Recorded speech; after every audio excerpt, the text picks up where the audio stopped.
আসসালামু আলাইকুম ওয়া রাহমাতুল্লাহি ওয়া বারাকাতুহু। বিসমিল্লাহির রহমানির রহিম। আলহামদুলিল্লাহি রাব্বিল আলামিন ওয়াল আকিবাতু লিল মুত্তাকিন ওয়াসসালাতু ওয়াসসালামু আলা নাবিয়্যিহি মুহাম্মাদিন ওয়া আলিহি ওয়া আসহাবিহি আজমাইন। আম্মা বা'দ। সম্মানিত দিনদার ভাই বোনেরা, আজ আমি আপনাদের জন্য অত্যন্ত চমৎকার একটা ভিডিও নিয়ে হাজির হয়েছি। বন্ধুরা আমার, আপনারা জানেন গত কয়েক বছর পর্যন্ত আমি বাংলাদেশের বিভিন্ন প্রান্তে সফর করে বেড়াচ্ছি। আলহামদুলিল্লাহ, যেখানেই যাচ্ছি অসংখ্য অগণিত ভাই ও বোন আমার সাথে দেখা সাক্ষাৎ করে তাদের নানা রকম সমস্যার কথা তুলে ধরছেন। আমিও আমার সাধ্যানুযায়ী তাদের সাহায্য করার চেষ্টা করে যাচ্ছি। বন্ধুরা আমার, আল্লাহ রব্বুল আলমিনের কাছে এই প্রার্থনা করি, আল্লাহ রব্বুল আলমিন যেন আমাকে আমৃত্যু মানুষের খেদমতে নিয়োজিত রাখেন, আমিন।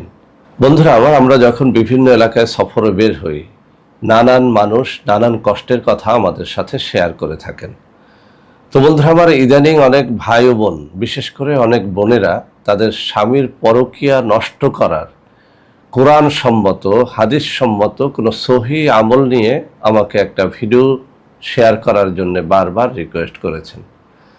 তো বন্ধুরা আমার, আমরা বিভিন্ন কিতাবে বিভিন্ন রকমের দোয়া পাই, কিন্তু সেই সব দোয়ার অনেক সময় কোত্থেকে সেটি সংগ্রহ করা হয়েছে, কে এটি লিখেছেন, কে এটি বলেছেন, এরকম তথ্য খুঁজে পাওয়া যায় না। তো আজকে যে দোয়াটি নিয়ে আমি কথা বলবো, এটি অত্যন্ত নির্ভরযোগ্য একটি কিতাব, আমালে নাজাত।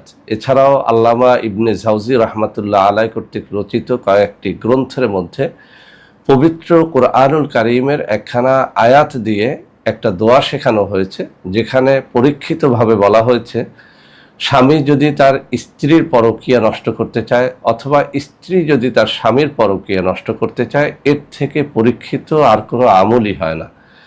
বন্ধুরা আমার, এক শব্দের দোয়া বা দুই শব্দের দোয়া, ছোট্ট কোনো দোয়া মুখস্থ করাও সহজ, আমল করাও সহজ। তবে আজকে যে দোয়াটি আপনাদের সামনে উল্লেখ করব, এটি পবিত্র কুরআনুল কারীমের সূরা রোমের 21 নম্বর আয়াত। আমি এখানে অর্থ সহ দিয়ে দেব, উচ্চারণ করে বারবার পাঠ করে শোনাবো, যাতে করে আপনারা নির্ভুলভাবে এটি করতে পারেন, পাঠ করতে পারেন। এবং যারা বিশেষ করে স্বামীর পরকীয়া নষ্ট করা অথবা স্ত্রীর পরকীয়া নষ্ট করতে চান, তারা যেন এর দ্বারা 100তে 100 ফলাফল লাভ করতে পারেন। বন্ধুরা আমার, আমাদের একটা কথা মনে রাখতে হবে, যে জিনিস করা যত কঠিন, ওই জিনিসের ফল তত মিষ্ট হয়। অর্থাৎ আপনি যে জিনিস খুব সহজে পেয়ে যান, ওই জিনিসের ফল খুব ভালো হয় না। কিন্তু যে জিনিসটি পেতে আপনার খুব কষ্ট করতে হয়, সাধনা করতে হয়, সেই জিনিসের ফলও কিন্তু অত্যন্ত ভালো হয়। তো বন্ধুরা আমার, আমালে নাজাতের মধ্যে পবিত্র কুরআনুল কারীমের এই দোয়াখানা আমি শেখার পরে আলহামদুলিল্লাহ যত ভাই ও বোনকে এটি শিখিয়েছি, সবাই বলেছেন যে স্যার, এর আগের অনেক দোয়া তদবিরেও যে বরকত পাই নাই, আলহামদুলিল্লাহ পবিত্র কুরআনুল কারীমের এই পবিত্র দোয়াটি পাঠের মাধ্যমে আমরা সেই বরকত পেয়েছি। সুবহানাল্লাহি ওয়া বিহামদিহি সুবহানাল্লাহিল আযীম। বন্ধুরা আমার, এটি আমার মুখের কথা না, মূলত পবিত্র কুরআনুল কারীম হচ্ছে একটা জ্যান্ত মুজিজা। আল্লাহ রাসূল সাল্লাল্লাহু আলাইহি ওয়াসাল্লামের কোনো জ্যান্ত মুজিজা যদি দেখতে চান, তাহলে পবিত্র কুরআনুল কারীমকে পড়তে হবে, বুঝতে হবে। তো পবিত্র কুরআনুল কারীমের আয়াত দিয়ে যখন আমরা কোনো আমল করি, তা কখনোই ব্যর্থ হয় না। তবে এখানে কয়েকটা শর্তের কথা আমি উল্লেখ করে দিতে চাই। আপনারা যারা পবিত্র কুরআনুল কারীম দিয়ে সাধনা করতে চান, পবিত্র কুরআনুল কারীমের কোনো আয়াতের মাধ্যমে আপনি কোনো উদ্দেশ্য হাসিল করতে চান, সেক্ষেত্রে আপনাকে অবশ্যই এই শর্তগুলো মেনে চলতে হবে। 1 নম্বরে আপনাকে অবশ্যই নামাজি, রোজাদার, পরহেজগার ব্যক্তি হতে হবে। হালাল রুজি অন্বেষণকারী হতে হবে। আপনি একজন হারামখোর হলে আসলে পবিত্র কুরআনুল কারীমের মাধ্যমে আপনি কাম্য বরকত লাভ করতে পারবেন না।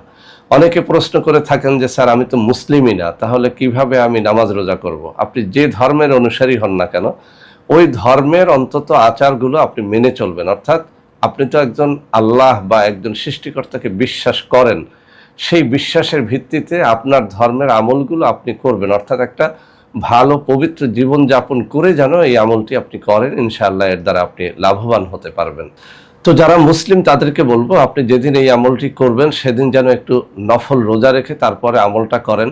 নফল রোজা রেখে ইফতারির পরে করতে পারেন, এশার নামাজের পরে করতে পারেন, অথবা যদি নফল রোজা আপনি না রাখতে পারেন, তাহলে অন্তত ভোররাত্রে 2 রাকাত তাহাজ্জুদের নামাজ পড়ে একটু কান্নাকাটি করে আল্লাহ রাব্বুল আলামিনের কাছে আপনার মনের কথাটা প্রকাশ করে তারপর যেন আমলটা করেন। তো বন্ধুরা আমার, এবার কথা না বাড়িয়ে আমি আমলটা আপনাদেরকে শিখিয়ে দিচ্ছি। পবিত্র কোরআনুল কারীমের সূরা রোমের ২১ নম্বর আয়াত, এই আয়াতখানা ৭০৭ বার আপনাকে তেলাওয়াত করতে হবে। প্রতি একবার পড়ে একবার ফু দিতে হবে। আমি আবারও বলছি, ৭০৭ বার পবিত্র কোরআনুল কারীমের সূরা রোমের ২১ নম্বর আয়াতখানা আপনাকে তেলাওয়াত করতে হবে।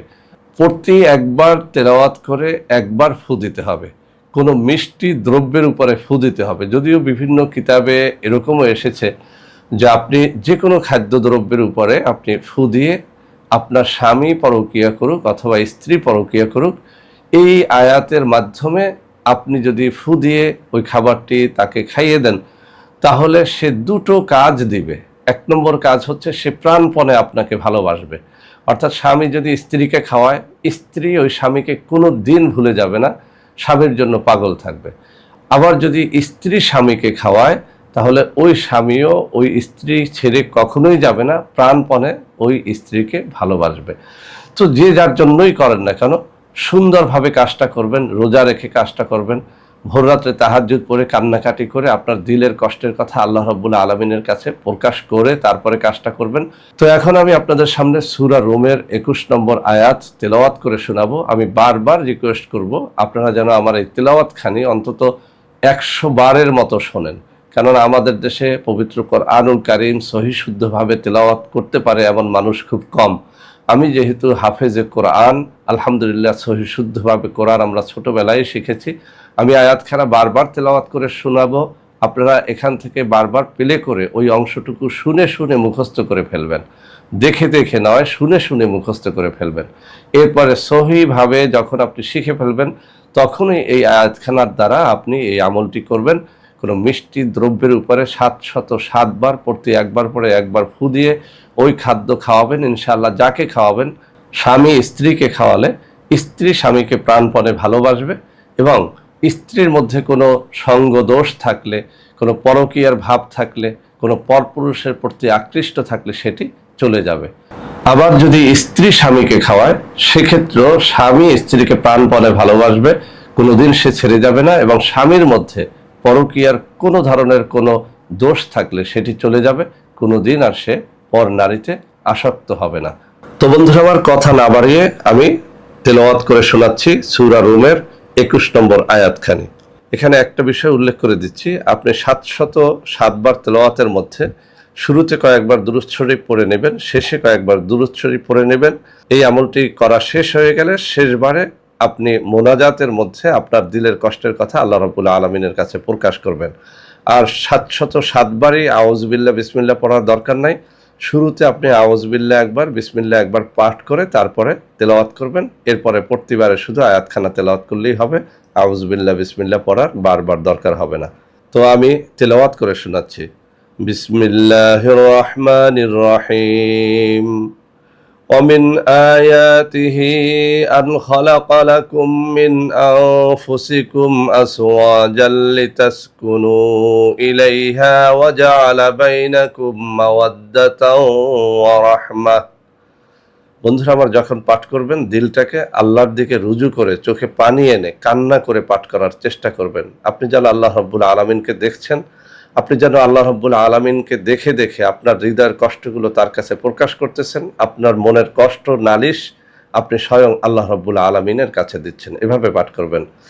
ومن آياته أن خلق لكم من أنفسكم أزواجا لتسكنوا إليها وجعل بينكم مودة ورحمة ومن آياته أن خلق لكم من أنفسكم أزواجا لتسكنوا إليها وجعل بينكم مودة ورحمة ومن آياته أن خلق لكم من أنفسكم أزواجا لتسكنوا إليها وجعل بينكم مودة ورحمة ومن آياته أن خلق لكم من أنفسكم أزواجا لتسكنوا إليها وجعل بينكم مودة ورحمة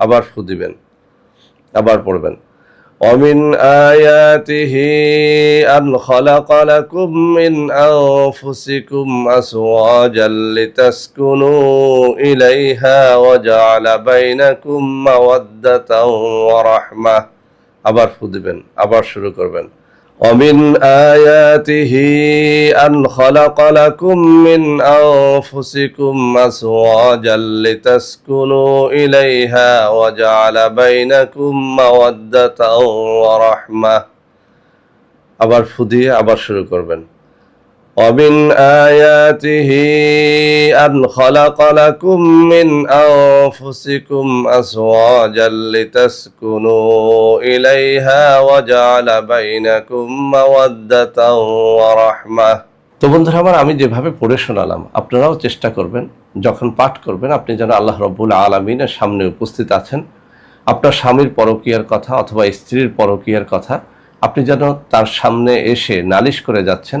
এভাবে আল্লাহ রাব্বুল আলামিনকে হাজির নাজির জেনে আপনি যখন এই আয়াতে কারিমা 707 বার পাঠ করবেন, ইনশাআল্লাহ এই তদবির ব্যর্থ হবে না।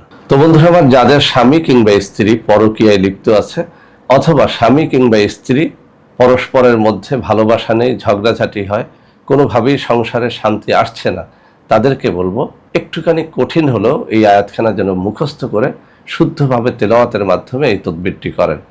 এই আয়াতখানা আপনারা ইউটিউবে সার্চ দিলেও পাবেন, এখন গুগলের যুগে গুগলে সার্চ দিয়েও দেখতে পারেন। আয়াতের অর্থ সহ সুন্দর করে শুনে শুনে মুখস্থ করে নেবেন। কোনো আয়াতের একটা বাংলা উচ্চারণ দেখে মুখস্থ করলে আপনি সঠিক উচ্চারণটা পাবেন না, শুনে শুনে মুখস্থ করলে আপনি সঠিক উচ্চারণে মুখস্থ করতে পারবেন। তো বন্ধুরা আমার, আমাদের সমাজের মধ্যে যেসব ভাই ও বোনেরা এরকম সমস্যার মধ্যে রয়েছেন তারা আজকের এই ভিডিওটির দ্বারা ইনশাআল্লাহ লাভবান হবেন।